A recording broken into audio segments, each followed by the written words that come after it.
warahmatullahi wabarakatuh. Kami dari kelompok 2 kelas 88, nama saya Larasati sebagai ketua. Perkenalkan, nama saya Kaila Lemansyah sebagai anggota. Perkenalkan, nama saya Julia Putri Nurulandari sebagai anggota. Perkenalkan, saya Aisyah Mahia sebagai anggota. Nama saya Muhammad Fatimur Akbar. Saya di sini sebagai anggota. Pada kesempatan kali ini, kami ingin menjelaskan tentang pemerataan untuk meningkatkan kesejahteraan masyarakat. Nah, coba kalian perhatikan gambar 1 dan gambar 2. Itu adalah perbandingan kondisi pusat perbelanjaan masyarakat kelas menengah atas dengan tempat tinggal masyarakat miskin yang berusaha bekerja kecil-kecilan. Pendapatan nasional masih belum merata, serta masih adanya kesenjangan ekonomi antara orang yang berada pada gambar 1 dan gambar 2 sangat berbeda. Jadi, apa hal-hal yang harus dilakukan agar terjadi pemerataan untuk meningkatkan kesejahteraan masyarakat? 1. Pemerataan pemenuhan kebutuhan pokok rakyat. 2. Menyeimbangkan pertumbuhan pembangunan. 3. Fokus pengembangan wilayah tertinggal dan terpencil. 4. Pemerataan kesempatan kerja dengan menggerakkan ekonomi kecil di daerah. Contohnya memberdayakan UMKM dan meningkatkan keterampilan SDM. Dan kelima, mewujudkan kebijakan penegakan hukum dan keadilan ekonomi.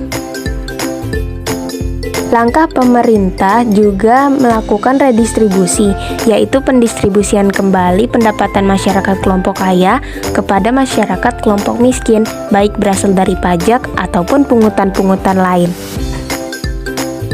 Program redistribusi pendapatan di Indonesia untuk pemerataan dalam bidang pembangunan, pemerintah telah melakukan beberapa strategi antara lain pemberian jaminan akses kebutuhan dasar bagi rakyat bawah.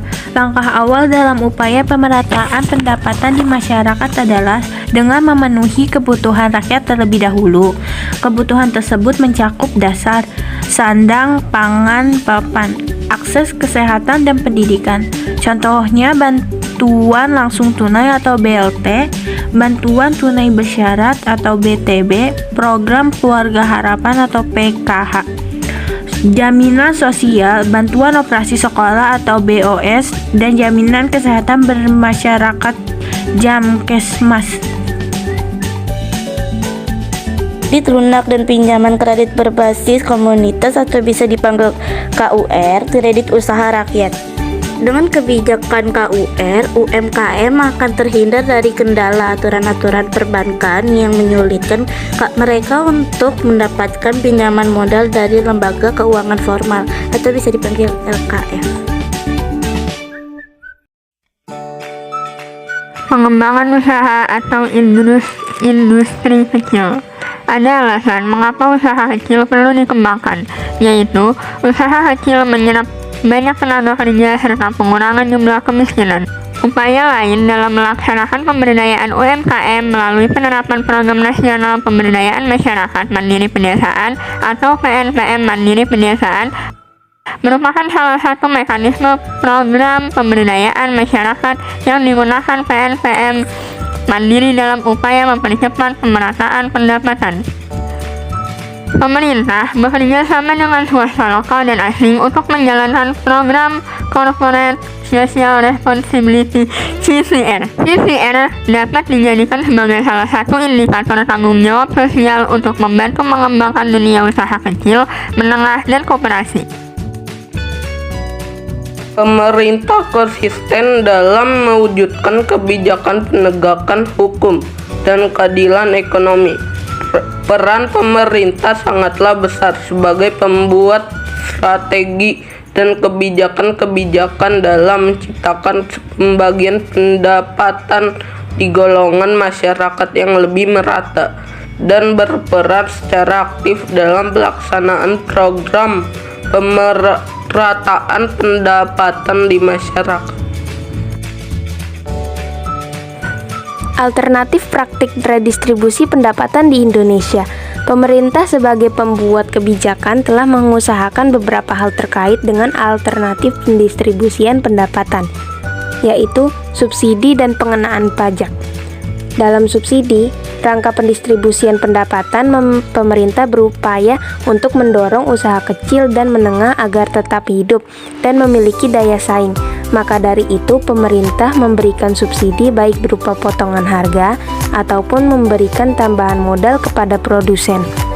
Subsidi pupuk dari pemerintah kepada petani dimaksudkan supaya petani dapat menekan biaya produksi.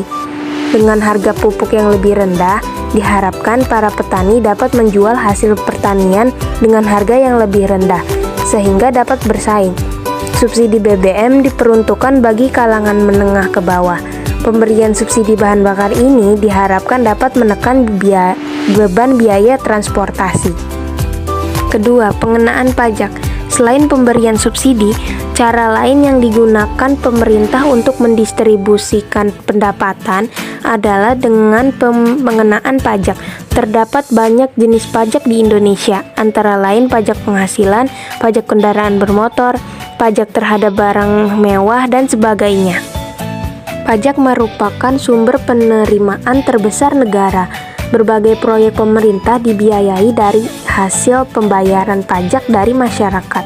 Pajak yang diterima pemerintah digunakan untuk membiayai pembangunan dan hasil pembangunan inilah yang akan kembali ke rakyat.